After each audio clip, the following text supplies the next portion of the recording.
حضرت ابو ذر غفاری نبی علیہ الصلوۃ والسلام نے ان کو فرمایا تو کلیا ہی رہنا ہے تے تو کلیا ہی مرنا ہے تے تو کلیا ہی اٹھنا ہے. آپ فرماندے سن صبح دا کھا کے شام دا رکھنا بھی شان توکل دے خلاف. ابو ذر غفاری ظاہر بات ہے بہت آپ کی سیرت بڑی اصیلی ہے. ہم نے مدرسے کا نام بھی حضرت ابو ذر غفاری رکھا. آپ مسجد وچ لیٹے ہوئے سن, آپ دی غربت اور آپ دے کپڑے. حضرت عثمان غنی آئے, دیکھا کہ ابو ذر غفاری لیٹے تے انہاں دی کپڑے دی صورت حال یہ ہو جئی. آپ نے اپنے غلام نو بلایا, آپ نے فرمایا جڑے بابا جی لیٹے نا اے پیسے لے جے اے تیرے کو وصول کر لون تے پھر تو آزاد ہے. انہیں کہا تو مسئلہ ہی کوئی نہیں, پیسے دی کنوں لوڑ نہیں ہوتی. اور غلام فوراً گیا تے ابو ذر غفاری مسجد نبی شریف میں ستے ہوئے سن تے انہیں اٹھایا. فرمایا ہاں جی. انہیں کہا بابا جی ایک بڑا آسان جہا نسخہ ملیا تے اے اگر تسی پیسے قبول کر لو نا تے میری غلامی دی جان چھٹ جائے گی, اے لو پیسے. آپ نے فرمایا یار گل انجے میں پیسے تو تیرے لے لواں لیکن مسئلہ ایک بڑا ہے. انہیں کہا وہ کی؟ انہیں کہا جی میں تیرے پیسے لے گئے تو تے ہو جائیں گا آزاد تے میں غلام ہو جاؤں. مدینے کی ریاست میں یہ ہوتا ہے. کیوں جی مدینے کی ریاست اگر آپ کو نسخہ چاہیے تو میں آپ کو لکھ کر دے دیتا ہوں 50 صفحے. مدینے کی ریاست کیا تھی؟ جاسوس آیا رومی, انہیں حضرت عمر نو دیکھا مسجد نبی شریف جدو اینج صفاں سیدھیاں کیتیاں نا آپ نماز پڑھن تو پہلے تیر دی طرح اینج صفاں سیدھیاں کیتیاں تو انہیں چیخ مار دیتی. انہیں کہا عمر ہون سلطنت روم زوال تو بغیر نہیں رہ سکتی. اے او قوم ہے جڑے پانی پلان تو ایک دوسرے نال لڑ پیندے سن, تو تیر دی طرح انہوں سیدھیاں کر کے ایک صف وچ کھڑا کر دے. اس واسطے رومی وہ مدینے کی سلطنت جو ہے وہ نہ کوئی تصور ہی نہ ابھرا تیری تصویر کے بعد. اگر مدینے کی ریاست واقعی بنانا چاہتے ہیں تو پھر ہم آپ کو بتاتے ہیں مدینے کی ریاست کیا ہوتی ہے. مدینے کی ریاست میں پیسے نہیں مانگے جاتے. ہاں جی مدینے کی ریاست میں 25,000 کا لشکر کھڑا ہو سامنے اور روٹی کھانے کے لیے نہ ہو تو مدینے کی ریاست میں کشکول پکڑ کر کسی سے مانگا نہیں جاتا, بلکہ حضور خود 2 پتھر باندھ لیتے ہیں, صحابی ایک پتھر باندھ لیتے ہیں. تو حضور مدینے کی ریاست میں غداروں سے کیا ہوا؟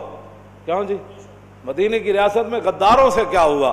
بنو قریظہ حضور سے غداری کی اور نبی علیہ الصلوۃ والسلام ابھی حضور نے ایک طرف سے سر اقدس دھویا, جبریل آ گیا, حضور نے حکم دیا چلیے جی, چلے گئے. حضور نے محاصرہ کر لیا بنو قریظہ کا. بنو قریظہ قلعہ بند ہو گئے. نبی علیہ الصلوۃ والسلام نے ان کو کہا نیچے آؤ, نہیں آئے. انہوں نے کہا جی سعد بن معاذ ہمارے بارے میں فیصلہ کرے. کہا جی انہیں مائی دے کوڑے والی حدیث کدھروں کڑ لی, مائی کوڑا سٹن آندی سی. کہ خوف خدا کرو, حضور دی سیرت تے صورت دے بارے جی پوچھنا ہے تو پھر صحابہ کو پوچھو. مدینہ پاک دی ریاست جڑی ہے او دے بارے اس طرح دی گفتگو, صحابہ اگر بوز دلن یہ تو اسلام دی بنیاد ہے. جے صحابہ بوز دلن تو پھر 1400 سال دلیر کون آیا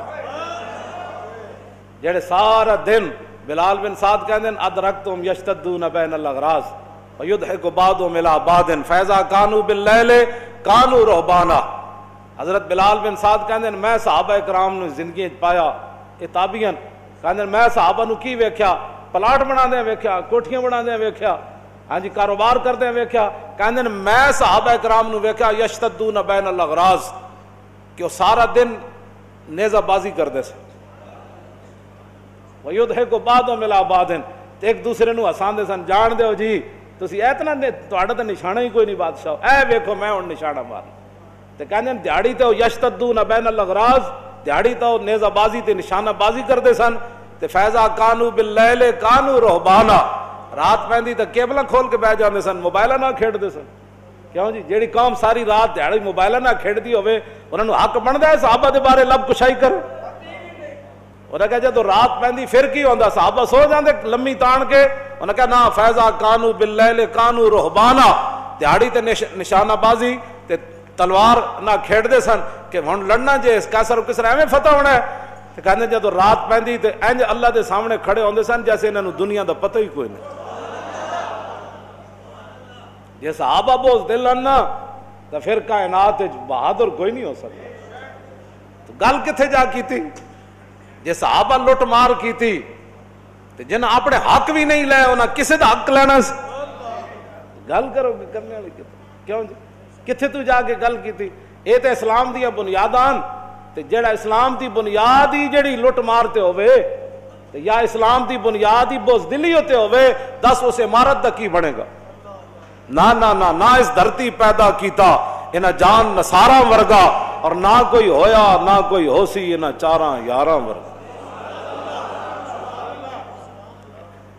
یہ کوئی باتیں کرنے والی جو تم کر رہے ہو، اور پھر کسے دا رک جاؤ کدھرے؟ جڑا کام کیتا وہ کم کرو اپنا، جڑا جس واسطے تانوں لایا گیا، تانوں یہ کرسیاں دتیاں گئیاں وہ کم کرو جڑے کماں واسطے، اور بارڈر کھول دیو تاکہ سکھاں نوں اور آزادی ہو جائے، سکھاں دی آڑ وچ مرزائیت نوں اور آزادی ہو جائے، اور بارڈر کھولو۔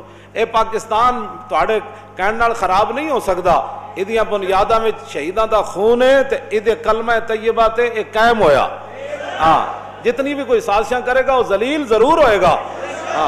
ہاں جتنا مرضی کوئی کسی اور نو اگے لینا چاہے، حضور دے دشمناں نو تے حضور دی ختم نبوت دے دشمناں نو تے جناب لبرلاں نو تے لینا چاہے، انج نہیں ہونا۔ اور کسی ملک وچ لبرل کامیاب ہو سکدے ہیں، اور کسی ملک وچ گند مچا سکدے ہیں۔ پاکستان حضور دے نام تے بنیا ہے، تے رسول ویسے بھی اللہ نے خود ذمہ لیا ورفعنا لک ذکرک، ایتھے اسلام ہی ہوتے رہنا ہے، ایتھے ختم نبوت دا انج ہی دفاع ہونا ہے، ایتھے ناموس رسالت دی گل انج ہی ہونی۔ ہاں اے تے بڑے لا الہ الا اللہ۔ پاکستان کا مطلب کیا؟ دستور ریاست کیا ہوگا؟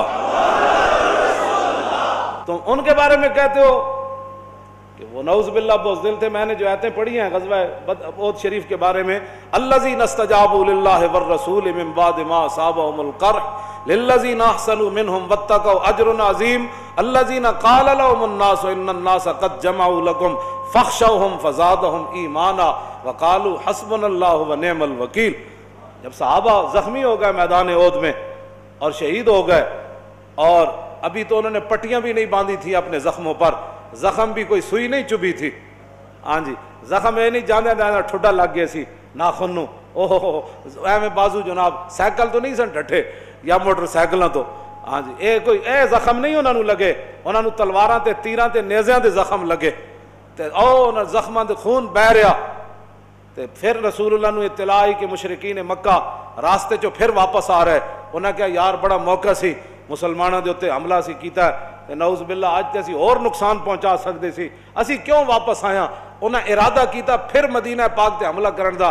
ادھر اطلاع رسول اللہ نو غلامہ نے دے دیتی، حضور وہ پھر غلط ارادہ رکھ دین، حضور نے صحابہ نو زخمی خون بہ رہا ہے، بازو لٹکے ہوئے جنہاں دے شل ہو گئے، سر پھٹے ہوئے، پھر حضور نے سارے نو بلایا، فرمایا بھائی سنا ہے 3000 کا لشکر پھر مدینہ پاک کی طرف لوٹنے لگا ہے، تو کیا مشورہ ہے؟ عرض کی حضور ان زخموں کی کیا حیثیت ہے؟ حکم دے دیتے ہم چلتے ہیں کہ معلوم میرے الذین استجابوا للہ والرسول، میرے حبیب کیوں جے تواڈے غلامن یہ پھر حاضر ہو گئے اللہ رسول کے بلانے پر، اور ان کو کہا گیا آگے تمہارا کتنا نقصان ہوا، الذین قال لهم الناس ان الناس قد جمعوا لكم فاخشوهم، انہوں نے کہا باز آ جاؤ، اگے بھی تو 3000 تواڈا اتنا نقصان کر گئے تے پھر ہن نہ باہر نکلنا۔ اللہ تعالیٰ فرماتا ہے جب ان کو یہ دھمکی دی گئی نا تو پھر فزادہم ایمانا، جب ان کو دھمکی دی گئی کہ بھائی ڈرو، اور دوبارہ جو ہے وہ الذین قال لهم الناس ان الناس قد جمعوا لكم فاخشوهم، جب ان کو کہا گیا کہ تمہارے او بندے جمع ہوئے تمہیں پھر مارنے کے لیے، تو اس دھمکی کے اندر کیا فزادہم ایمانا، ان کے ایمان تو پہلے بھی پہاڑوں سے زیادہ ان کے دلوں میں، ہاں جی اعظم من الجبل۔ حضرت عبداللہ بن عمر فرماندے صحابہ ہستے ضرور ہے لیکن انہوں نے سینے جڑا ایمان ہے وہ پہاڑاں نالوں بھی بلند و بالا سی، پہلے ہی انہوں نے ایمان تو پہاڑاں نالوں بھی بلند سی، لیکن اللہ تعالیٰ فرماتا ہے فزادہم ایمانا، کیوں جی؟ اس دھمکی نے ان کے ایمان کے اندر اور جوش پیدا کر دی۔ میدان خندق ہنالک ابتلی، تم صحابہ کے بارے میں کہتے ہو ہنالک ابتلی المومنون، کیا جی؟ وزلزلوا وبلغت القلوب الحناجر وتظنون باللہ الظنون۔ میرے حبیب اس خندق دے موقع تے تہاڈے غلاماں تو دل اے جڑی نالی نا سانس والی یا روٹی والی یہ بڑی تنگ جئی، دل وڈا سارا ہوندا، تے اللہ تعالیٰ نے فرمایا میرے حبیب وبلغت القلوب الحناجر وتظنون باللہ الظنون، میرے حبیب جے تہاڈے غلاماں تو علاوہ کوئی ہوندا نا خندق دے میدان وچ تے دل جڑا منہ والوں باہر آ جانا سی۔ ہنالک ابتلی المومنون وزلزلوا، فرمایا اسی تو تے اے گل نبیاں دے بارے اللہ نے فرمائی. ہاں جی جس آزمائش جو انبیاء گزرے اے صحابہ دے بارے رب نے گل کیتی. کیوں جی اے نبیاں پہلے نبیاں دے بارے بھی یہ زلزلو دا لفظ استعمال ہویا اور صحابہ دے بارے بھی اللہ نے یہی لفظ استعمال فرمایا ہنالک ابتلی المومنون وزلزلوا. اتنے تو زلزالن شدیدہ کوئی نہیں. ہاں اتنے تو پھر مفعول مطلق دے نال دی صفت ہاں شدیدہ یہ تو بہت عجیب گل بن گئی. فرمایا سی تو صحابہ نو اتنے نچوڑ کے رکھ دیتا. تو صحابہ نے جب لشکر ویکھیا تو پھر حضور نے گلے شروع کیتے. حضور ایڈا لشکر آ گیا, حضور پہلے تیاری کوئی نہیں سی, اینج کر لینا سی, حضور کی بنے گا, اور رون لگ پہ. ولما رالم تو باتیں صحابہ کے بارے میں کرتا, کہتا بزدل تھے. بزدل تو وہ ہوتا ہے جو اپنا ملک بھی نہ چلا سکے. ہاں بزدل تو وہ ہوتا ہے جو چند مہینوں کے اندر ملک کا تیا پانچا کر دے. بزدل تو وہ ہوتا ہے جو ڈالر 100 سے جناب 160 پر چلے جائے. ہاں جی بزدل وہ نہیں ہوتے جنہوں نے 25,000 کا لشکر دیکھا, اور جب دیکھا تو قرآن کیا کہتا ہے ولما رأى المؤمنون الاحزاب قالوا هذا ما وعدنا الله ورسوله وصدق الله ورسوله وما زادهم الا ایمانا وتسلیما. جب 25,000 کا لشکر صحابہ ویکھیا انہاں نے کہا اج ہی تے مزہ آنا ہے. هم الجبال فصلانهم مصادمهم ما زار منهم في كل مستدم. جب نہیں پڑھیا تو پھر اپنے اسلاف دیاں تاریخاں پڑھو. امام بوسیری کی خراج تحسین پیش کیتا صحابہ نو. ہاں جی بالکل ایک الفصل جہاد دے وچ علیحدہ فصل قائم کیتی تے اوتے چلدے چلدے صحابہ دیاں شانہ بیان کردے فرماندا تو صحابہ دے بارے گل کرنا ہم الجبال. فرماؤ تے ہمت, حوصلے, بہادری, شجاعت, غیرت, حمیت دے اوتے پہاڑ سن. ہم الجبال فصل عنہم مصادمہم ما زار منہم فی کل مستدم. فرمایا جے تینوں صحابہ دے بارے پتہ نہیں نا تو پھر خندق کولو پوچھ, پھر احد کولو پوچھ, پھر حنین کولو پوچھ, پھر بدر کولو پوچھ, پھر یرموک کولو پوچھ, پھر قادسیہ کولو پوچھ. انہاں صحابہ دے کیڑے کیڑے کارنامے ویکھ.